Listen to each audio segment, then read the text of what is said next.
Hey everybody, it's Ryan, the game show guy. We got another video for you today. And one of my favorite, this game I gotta say is probably the game I have played the most. It is, and the reason I played it the most is a couple reasons, which I'm going to really get into, but it is, I've played it the most. It's the easiest game to set up. It could be played by absolutely anybody, anywhere, anytime. I have played this with adults. I have played this with my children when they couldn't even read, and we were just looking at visuals. It's a super fun game. Everybody's love it. I'm going to guarantee you this one, everybody. This is a Ryan O'Donnell game show guy. Guarantee we're playing $100,000 pyramid.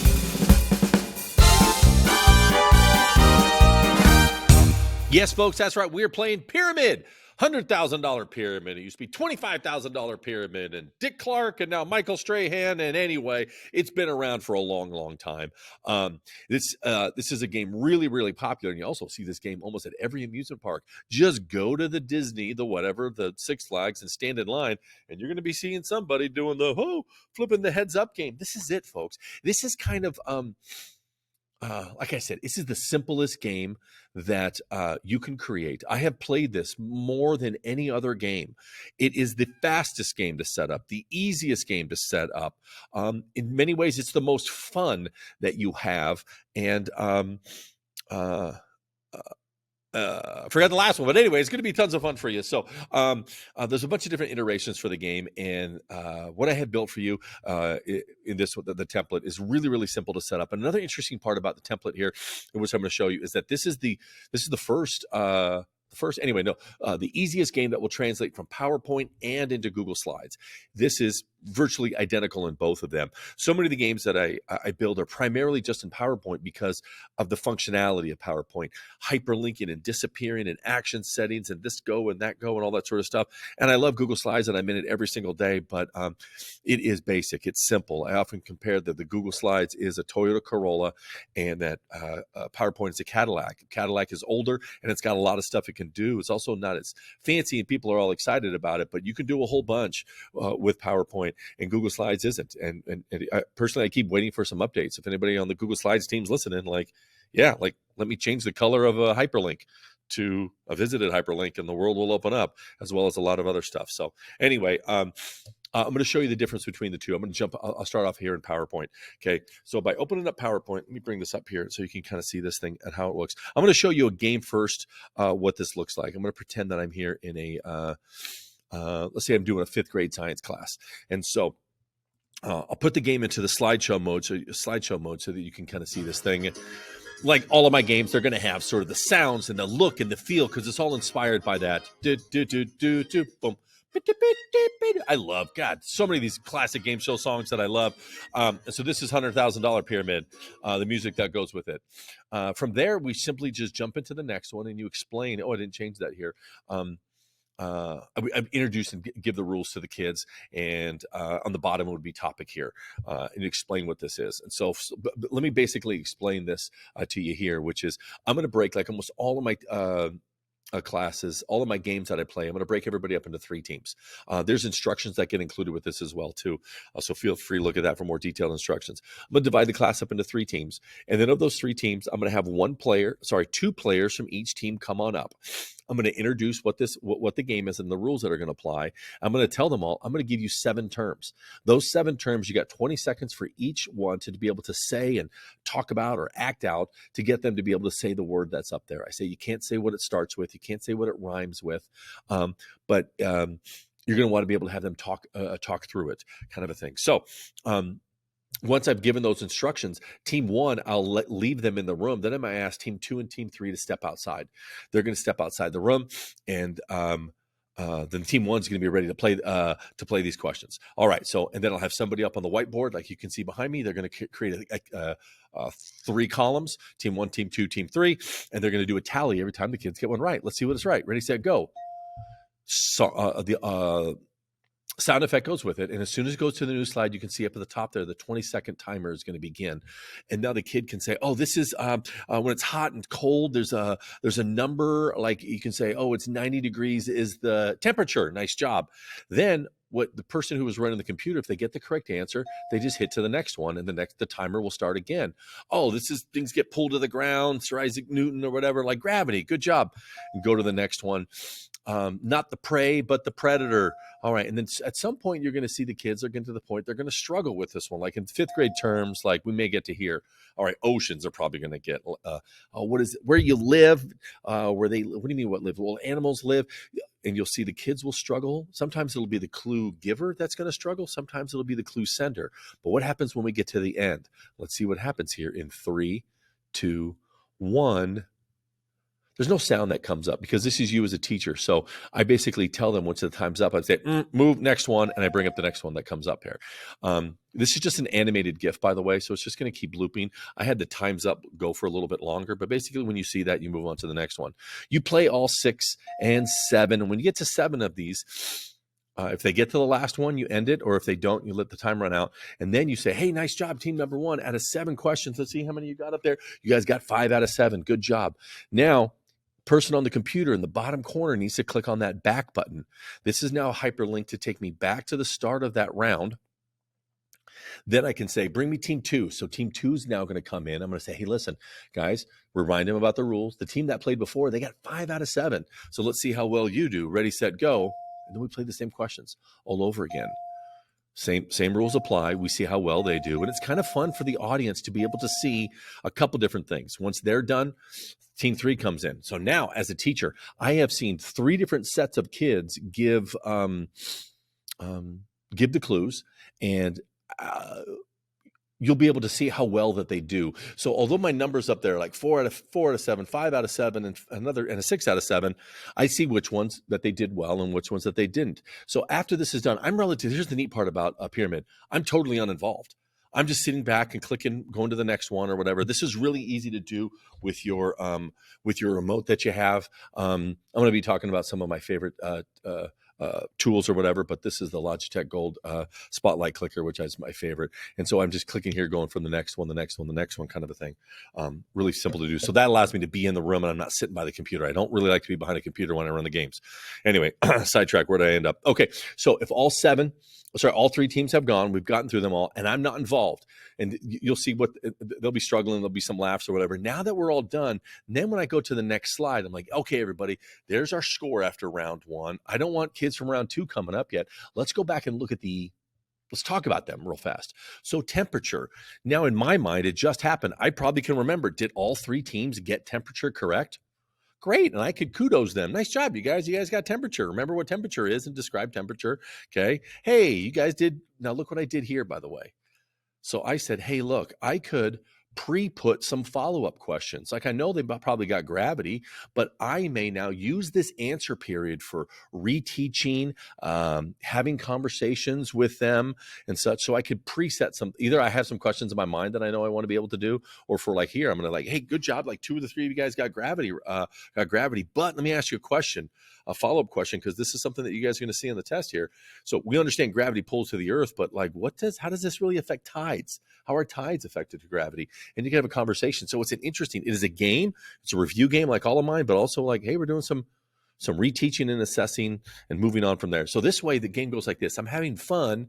Then I drop down for a while of reteaching and bringing them back in. So as opposed to Jeopardy, it's question, answer, question, answer, question, answer. Here it's more chunks or whatever. So that's just simply one round. You could put pictures in there, and then you just revisit. And folks, again, going back to this, how easy is this game to make? You just type in words.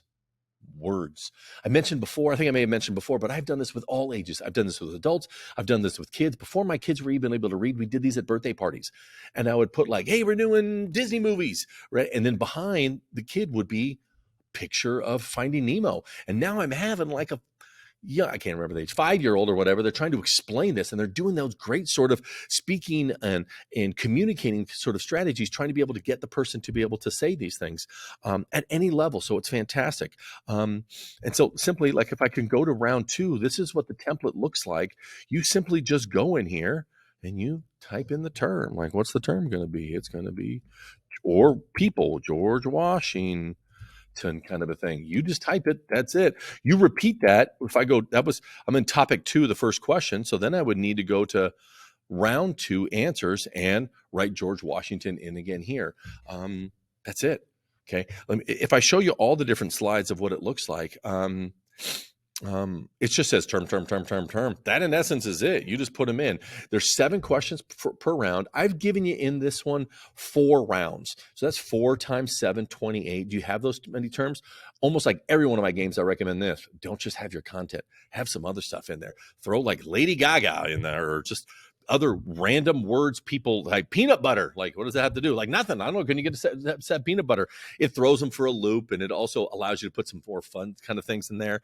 Anyway, throw some pop culture in there. Like in a round of 7, I like to have at least 1, sometimes maybe 2 different sort of fun ones in there. Or maybe just change it and say, hey, listen, serious round 1, serious round 2, round 3 is pop culture, or music, or food, or something like that. Anyway, that in essence is the game. Okay, let me show you another example of this one. Here's an example of one that I've done for a social studies class. This one is Cold War, and simply just grab my study guide, and in my study guide, you can see here, although let's say we're doing a whole test about the Cold War, and then I've done here for each round, I've broken it up. Like one will be terms, another one will be like events, another one will be people. And so here, this is just like before. I'm just going to do one after the next: containment, deterrence, Marshall Plan, right? These are just terms from the Cold War. We get to all 7. Hey, nice job. And then we talk about them. Like here, but let's mix it up a little bit. What about if we did this? This one we're going to do people or groups. So watch here.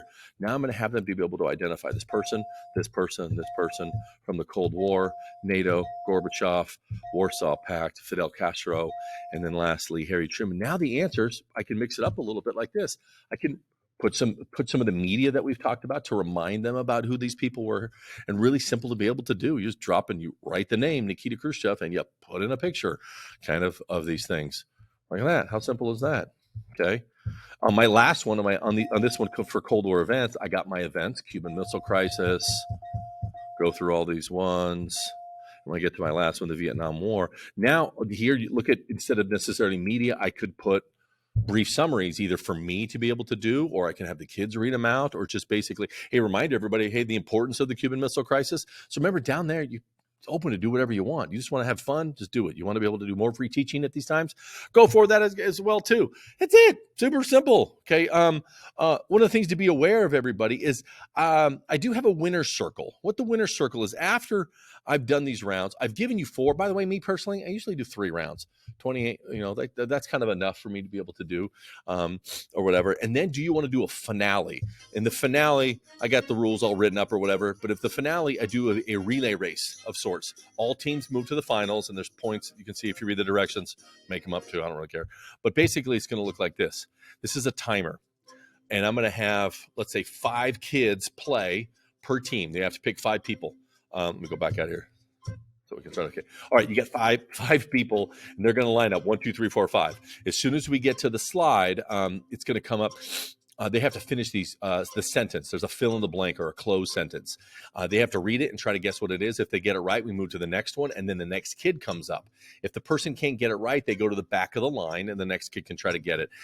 If all 5 of them can't guess it, they've lost the time of each of them going through. And then I have my person up here give them like a 5-second penalty. All right, so it looks like this. The dividing line in the Korean War was a pass. Go to the back. The next person comes up. A 38th parallel is right. Nice job. So I'll go to the next one. Then that person goes to the back. And the next person comes up. The main goal of the Truman Doctrine was to stop the spread of and then the people, if they take time, they're yelling, pass. Next one, the kid come up and goes, communism. Good job. And so you can see, you just do these, and it's soon. I definitely have somebody over here on the timer. And pause the time. All right, that's at 28 seconds, everybody. Nice job. This button, reset the round, takes me back to that. And we wrote on the board, team 1 made it in 28 seconds, kind of a thing. Got it? You could do it. You could not do it, kind of a thing. Your choice or whatever. That's it. It's pyramid. You just type in words. Let me talk about ways to be able to modify and change it. First off, this timer. Oh boy. The timer is super fun, but it is also, it's stressful. And if you don't want the stress, try this. Ready? Oh, I hit it. All right, let me show you how to. If you want to be able to get rid of the timer, you can. You can't just click on it and get rid of it because I've hidden this thing in the master. So if this is your document, so all you would do then in PowerPoint, you do this. You go to View on the top and go to Slide Master. And this brings up the master slide that I've kind of hidden things that you can't touch unless you get in here. Now, if I click on that image, click on it once and boop, hit delete. Now, if I close my master view, then it's gone everywhere. I don't have to delete it on each slide. That's what's wonderful about the master slide. I'm going to be doing some later videos about how to be able to play with the master or the theme builder in Google Slides, basically the behind the scenes of everything. So now look at that. Now all of my terms here, there's no timer on there, and then you can come up with that. So often I played this with different kinds of groups. I'll do like I've done remedial summer school, kids make enough stuff, and I got rid of the timer, and as soon as they're done, if they're struggling, they pass, or I can just pass for them and such. So easy way to be able to do that. All right, so that is pyramid in Google Slides. Hey, I'm sorry, in PowerPoint, but I got Google Slides. Exactly? No, not exactly. Pretty close to the exact same thing. The timer's a bit different. So let me show you what it looks like here. Here is my $100,000 pyramid opening slide. Here it is. You type in your topic, okay? And then you put in your term right here. And now how the timer works. Let me say, I'll put in the time. Let's go here. I'm going to go George Washington like I did on the one. All right, let me put this into my slideshow mode here in Google Slides. And it comes up, ready, set, go. Term comes up here, and I hear the ding, and then my timer has started. The timer is slightly different. If you notice it for the first couple seconds, it's counting down fine now, but it's a YouTube video. I built a YouTube video, made this myself to try to have the colors match and be able to look the same. So it's 20 seconds. After the 20 seconds, there'll be a long time's up before the video ends. So time's up. It's actually still playing for a while there. You can kind of see. And that basically is a timer. So every time I go to the next slide, thumbs up, YouTube video loads. And the YouTube, although there's a little thing on top, it does load right away. And so the 20 seconds kind of goes from there. That in essence is it. And so I can go next 3, 4, 5, 6. Hyperlinks work in Google Slides. So once I get to term number 7, here's that back button, jumps me all the way back. That's it. It's as simple as this, folks. That's pyramid. Any age group. I love doing it with professional development when I work with teachers. I love doing it with little kids. There's this version. I have another version available as well, too, because this is probably my most popular game. So this is a $100,000 pyramid, but I also got another game that you may think, wait a second, I've seen this before, Ryan. Well, yeah, because I rebranded this game. Originally, this was how I originally had the game. I called it Frazzle. In the essence, it's the exact same thing. I got a PowerPoint version. I got a Google Slides version. It's the exact same thing. It just looks different. I got different sound effects and different color schemes. Timer's slightly different. But besides that, it's the same thing. So this one is 100% absolutely free. Ryan O'Donnell giveaway. Why would I want the pyramid if I can get Frazzle for free? Well, do you just want the television game show experience? Then you can be able to knock yourself out. Go over to my Teachers Pay Teachers page and get that. Let me just show you the only difference here is that this one is in PowerPoint. It's instead of a number that goes, I just got a slider. There's my little Bitmoji. Let me show you what this thing looks like. As this one comes up, here's that thing. It's just going to start ticking down. It goes 20 seconds. You don't like it, you can get rid of that kind of a thing. And in Google Slides, it's a YouTube video. But that's it, folks. That's Pyramid. That's Frazzle. 3 teams, make 4 teams. Other ways you can differentiate it, by the way. Also, I forgot about to mention this one. One of the things sometimes people freak out about I don't want to guess. Like I'm guessing and people are going to look at me and judge. Okay, so what you could do is, first off, not force everybody to be able to go. I always let people, if they're conscientious and they don't want to play, they don't have to play in the game. Another thing, too, is instead of one person giving a clue and one person guessing, instead of 1-to-1, sometimes what I'll do is I'll do 2-to-2. So I have 2 clue givers and 2 clue guessers, okay? Or maybe 1 clue giver and 2 kids guessing, or the other way around kind of a thing. I get more people involved and that sort of stuff. And then some people aren't intimidated because I got somebody next to me and they can kind of help kind of a thing. So feel free to do it the way that you like. Some people have told me that they can't let their kids go outside. Hey, no problem. There's 2 ways around that. Is one, you can be able to have them go off to a part of the room that you could block off maybe, and you could put some headphones on so they could be listening to music and they can't see what's happening. And the other option, the easiest option, is you come up with different terms.